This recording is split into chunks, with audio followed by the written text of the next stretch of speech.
Welcome back to Literacy Kaleidoscope in our year wrap-up. I'm going to talk about the woman with the long swords. No. The woman with the old woman with the knife. Yes.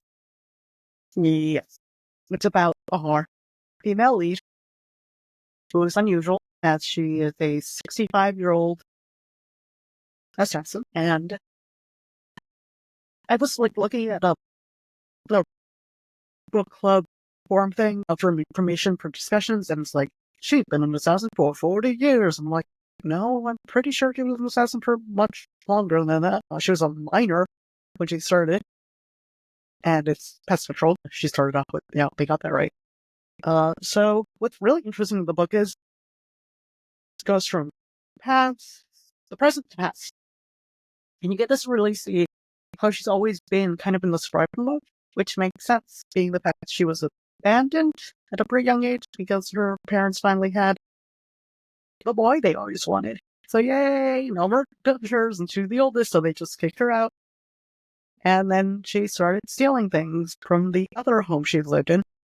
And then she ended up working a bar, and then showed her skills, and then almost became the head of the pest exterminators.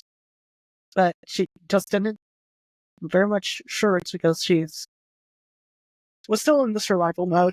I mean, she wants to be in the survival mode because she never really got the chance to feel safe and secure and kind of live a normal, boring life. And the only time in the book she kind of gets close to that is when she meets the civilian doctor. She gets injured, and the doctor she normally sees isn't there, and she has to deal with the civilian doctor.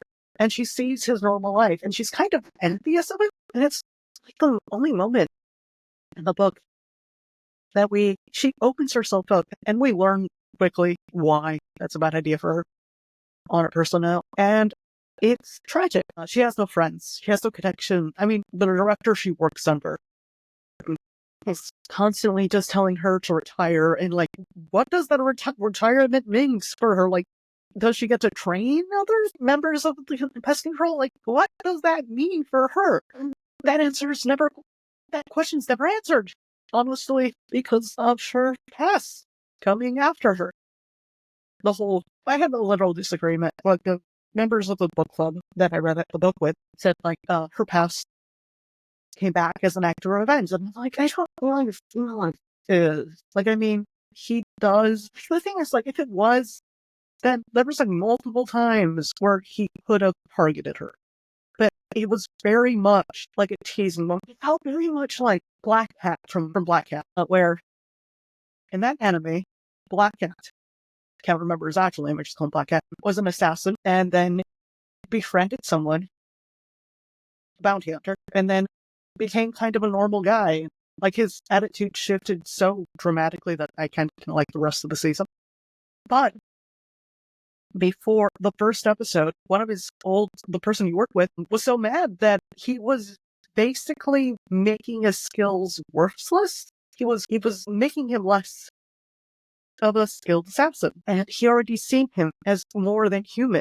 And so he targeted that weakness, and that's what I think her past was doing. I don't think it was revenge. I literally think that he was mad that she wasn't paying attention to him. He saw her as something worthy of his attention. I thought it was more egotistical, but I feel like what he was doing was for an act of revenge for the fact that his parents were one of her targets. Because I don't really feel that. I didn't feel it at all. But yeah, I will give the heads up that it is very KDrama. Some of the action scenes and all that stuff doesn't make sense. It's a little over dramatic. And if you're fine with K-dramas, it's a perfectly great book to read. And I mean, how many books can you find of a 65-year-old almost retired assassin? Not many. So yeah, I'm probably going to be publishing both the Nickel Boys and this in the same day, doing in different time periods, because I already recorded this 4 times. Finally, I'm hoping it's going to finally work, knock on wood, for it to work, and I'll see you guys, on Tuesday, I'm going to be trying to publish one long review and a couple of shorts. So if you guys are wanting for more videos, I'm going to put 2 of them you can click on. And also, I do streaming on the weekends where I just read. So you can see me reading and you can try to bug me and stuff, so that'd be fun. But yeah, the Nickel Boys is pretty dark, so I'm gonna have that warning. But after that, it's going to be a little more lighthearted. I have a couple romance books that I read, so you have that to look forward to. See you guys! Bye!